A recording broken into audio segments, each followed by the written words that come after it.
पुढची बातमी अतिशय महत्त्वाची आहे। लोकसभा निवडणुकीत कांद्यानं एनडीएला चांगलंच रडवलं। त्यानंतर खडबडून जाग्या झालेल्या सरकारनं मात्र शेतकऱ्यांना खुश ठेवण्यासाठी आता पावलं उचलायला सुरुवात केली आहे। सरकारनं नाफेडचे अधिकार काढून टाकले। नेमकं काय केलंय सरकारनं बघूया।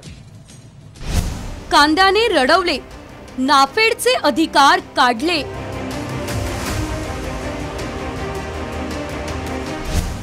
डोका ठरवणार कांद्याचा भाव।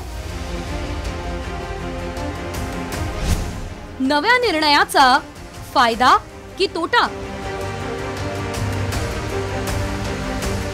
लोकसभा निवडणुकीत कांद्याने एनडीएला चांगलंच रडवलंय। त्यामुळे लोकसभेनंतर सरकार खडबडून जागं झालंय। आता केंद्र सरकारच्या वाणिज्य मंत्रालयानं नाफेडला असलेले कांद्याचे दर ठरवण्याचे अधिकार काढून टाकलेत। खासगी बाजारापेक्षा नाफेडचे दर कमी असल्याने शेतकऱ्यांमध्ये नाराजीची लाट पसरली होती।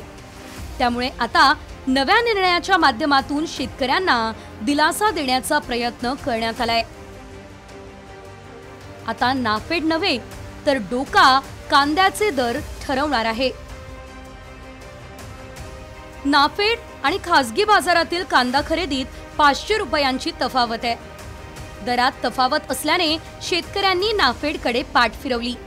शेतकऱ्यांची नाराजी दूर करण्यासाठी डोका आता दर ठरवणार आहे। डोका म्हणजे डिपार्टमेंट ऑफ कन्झ्युमर्स अफेअर्स। डोका दर आठवड्याला कांद्याचा दर ठरवणार आहे। डोकाने ठरवून दिलेल्या दराने नाफेड कांदा खरेदी करणार आहे। मात्र डोका ही दर ठरवण्याची व्यवस्था देखील वेळखाऊ असल्याचं शेतकऱ्यांचं म्हणणं आहे। आजवरपर्यंत नाफेडतर्फे खरेदी केली जात होती, परंतु शेतकऱ्यांच्या आणि शेतकरी संघटनेच्या ज्या कंप्लेंट गेल्या का बा हे बाजार समितीमध्ये खरेदी व्हायला पाहिजे, त्याच्यामुळे सरकारने निर्णय घेतला का बा नाफेडचे अधिकार काढून टाकलेले आहेत। हे नाफेड आपले त्याचं अप्रिल गव्हर्नमेंटला पाठवेल आणि गव्हर्नमेंट त्याच्यानंतर त्याचे भाव ठरवेल।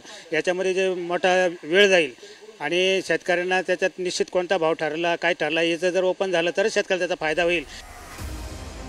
राज्यात कांद्याचं उत्पादन घटल्यानंतरही केंद्र सरकारने 40% निर्यात शुल्क लावण्याचा निर्णय हा घेतला होता। त्यामुळे शेतकऱ्यांमध्ये संतापाची लाट उसळली होती। निवडणुकीत सापटून मार खाल्लेल्या आणि उशिराने शहाणपण आलेल्या सरकारने आता नाफेडला फाटा देत डोकाच्या हाती कारभार दिलाय। मात्र याचा शेतकऱ्यांना किती फायदा होणार याची उत्सुकता आहे। ब्युरो रिपोर्ट, साम टीव्ही न्यूज, मुंबई।